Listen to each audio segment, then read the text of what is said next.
guys, get and ready with me. Magamit ta og mga ako di sa ko maghilamis siguro karon kay night shift. Tangan i-rescue da sa ato ang mata. Sabi-sabi lang na but maghilamis gyapon. For that, I think wala pa niya ako napakita sa inyo nga kini akong ginagamit. Nga mag-remove sa makeup ang Garnier Micellar Cleanser Water and Oil. So all in one na siya. Oil and katong water. Mas na po dayong ko. Using atong Pond's is that I have oily skin man. Kita man ninyo, diba? Very, very oily. Samot na gid sa personal, oh. Grabe ko. I don't know if glowing lang ba or oily gid akong skin.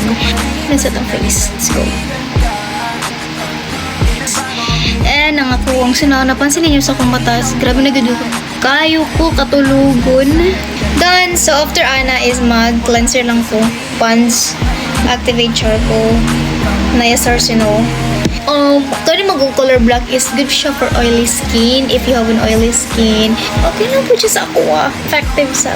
And next will be my serum, and this is from Lux Organics. Kaya nga nung lahi na ilahang packaging, change din sila kay kabantay mo ang serum nila sa nga type is. Next will be my moisturizer, and this is from Lux Organics again. Funded ko sa Lux Organics ay ambot na lang sa una pag ni.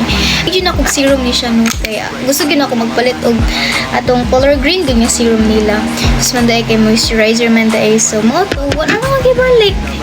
Anyways, gusto ko magamit ani but ayun na okay na po. Mga bling sa mata ko makinang ka pa rin.